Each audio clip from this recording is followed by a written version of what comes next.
Welcome to the TTT News Special. I'm DK Rosta. We are going to speak with a true Renaissance woman, a wife, mother, teacher, exercise enthusiast, mentor, passionate about helping others. Chairman of the Victoria District Track and Field Association Secondary, Bernadine Hazard-Charles. How are you doing, Bernadine? Good day. Thank you very much. I am great. I am blessed. And I'm very glad to hear that, and thank you for making the time. Let us get a bit of history, please, because that I don't know if to call it a citation or that little bit of history was a mouthful, but let's get it from your mouth. Sure, no problem. So, my name is Bernadine Hazard-Charles. I am just a simple person, somebody who is passionate about helping others and, really, really trying to make a positive impact on others. And with that positive impact, I saw some footage of you in a police uniform. But that's not what I hear that you are now. So how did you move from the TTPS to education? Okay, so I would have joined the police service in 1997. I would have spent a total of 3 years and 8 months there.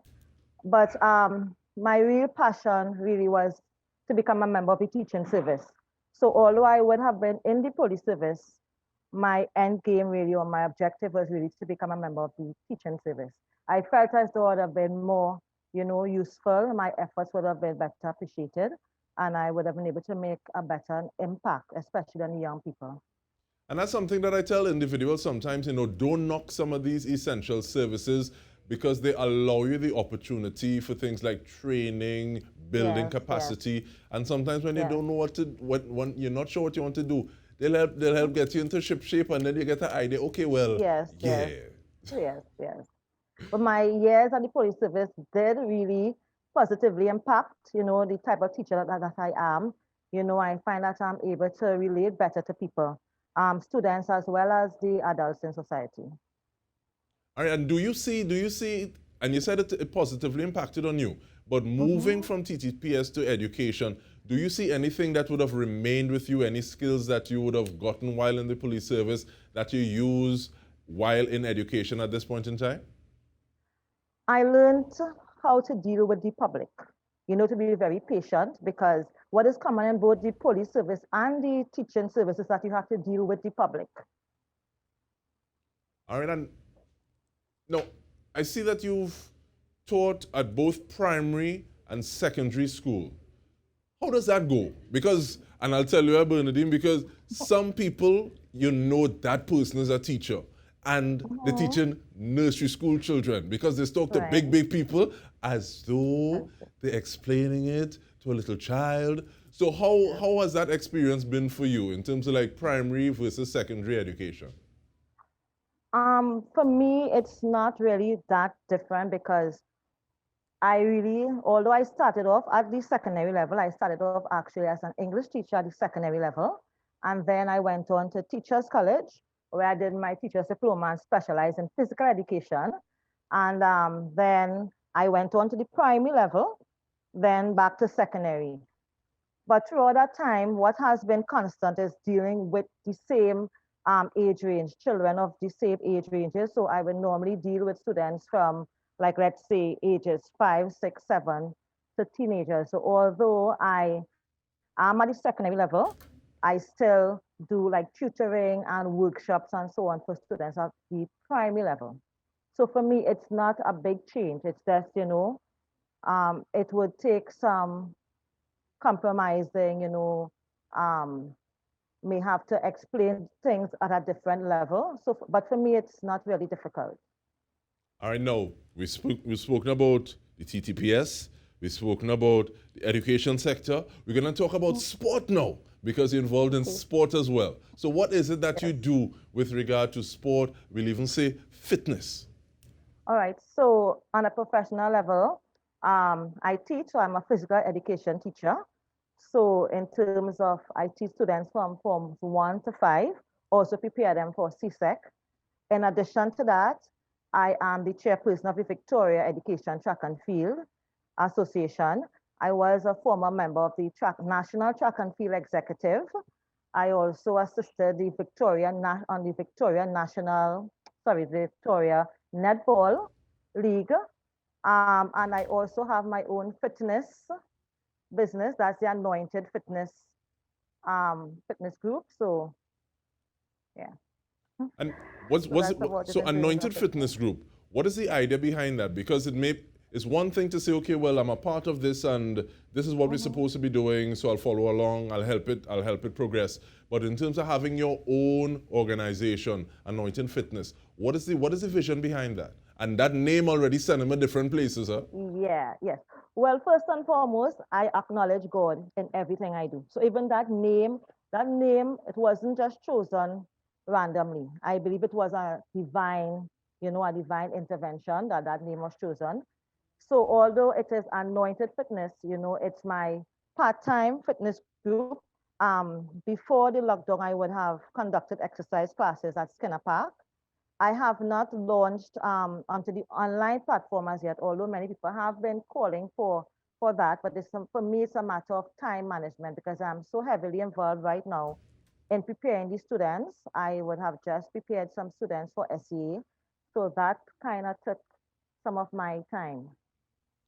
Well, that makes me wonder, and that begs the question, Ms. Bernadine, where you Hmm. finding time to do all of this? Because I mean, you're talking about time management, but is Yeah, this plate not light? no, it is not. This Sunday food level kind of thing. No, it is not.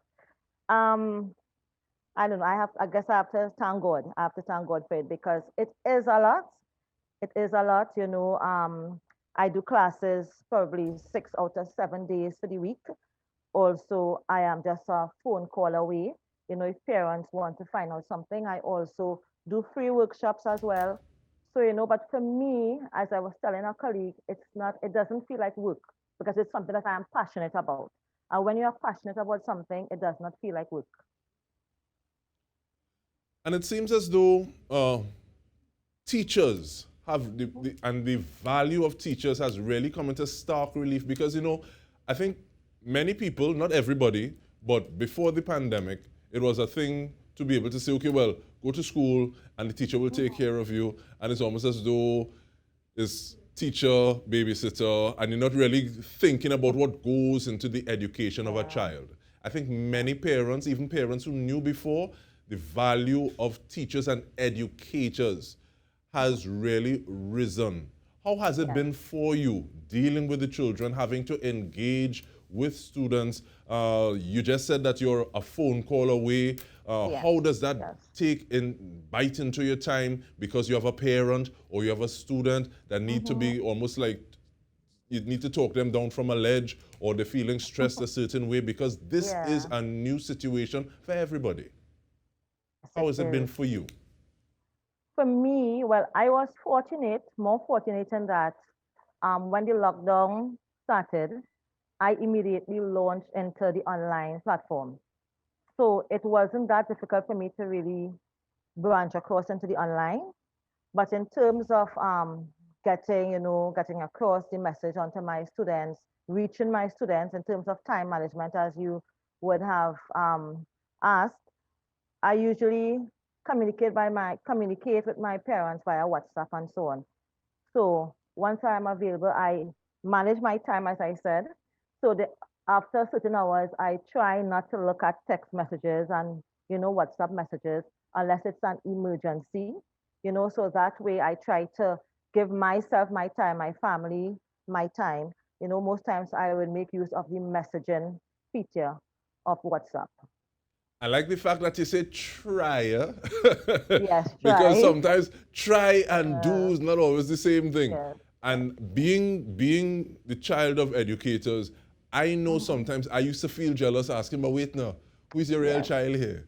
So in yes, terms of like yes, being yes, able to be there for your family, be yes. there for your students, is sometimes is an effort. But we continue this Mhm. conversation when we return. We are speaking with Bernadine Hazard-Charles, and stay with us. We come back with more.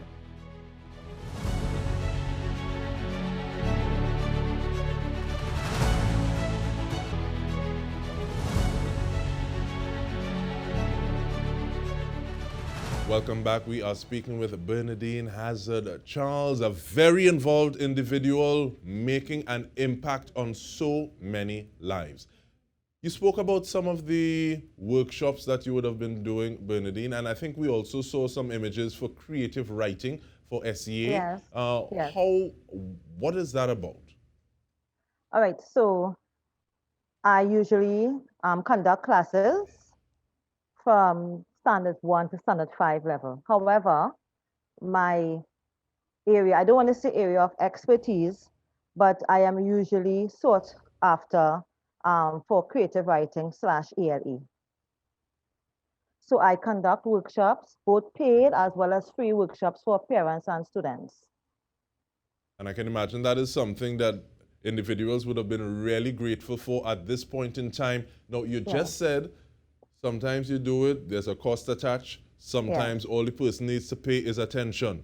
This brings yes, me to the yes, question of yes, your charitable works because you're doing stuff yes, there as well, Bernadine. yes, I am. I try.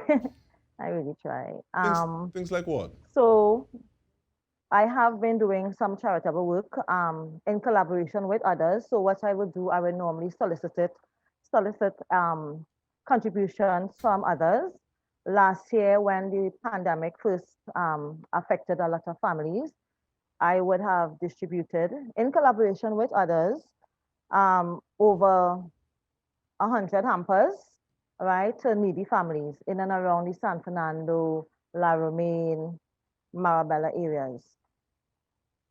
And I really like the fact because sometimes people say, look at me, it's me, it's I doing this. I like the fact that you're saying that it is not just you, but No, you it's are not. working with others. You want to give some Yes. of those others a little name, or is something that they say we happy to have you just organize and we'll just put things, resources in hand for you?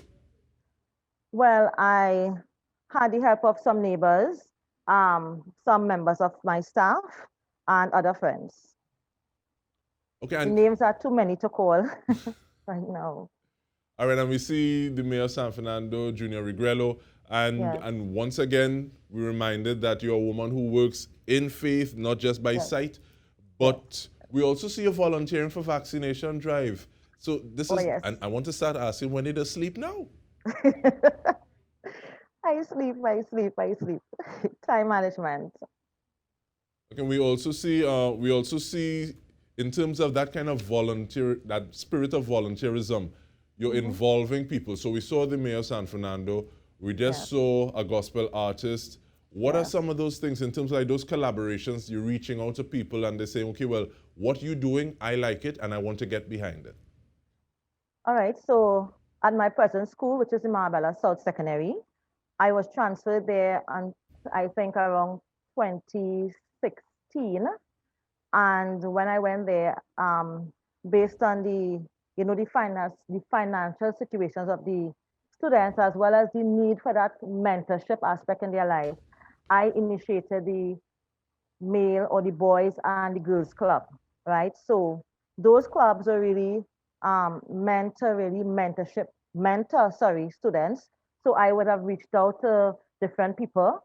So for instance, we had people coming in on the lunchtime. So we would have the lunchtime clubs. So we would have people coming in and speaking to the students. I also would have reached out to, you just show this picture there, Jaranus. So he was, happy to oblige. He came in, he spoke to the students. We also had the former ambassador to Geneva, Miss Makeda Cambridge. She was also, happy to come to speak to the students. And then we had 2 years in running, the male and female retreat. 2018 and 19, we were not able to have any last year for obvious reasons, the pandemic. So that's where you saw the mayor of San Fernando. You would have seen Superintendent Roger Alexander, some police officers and so on. So they would have, visited and they spoke to the students about life choices, consequences, encouraging them, mentoring them.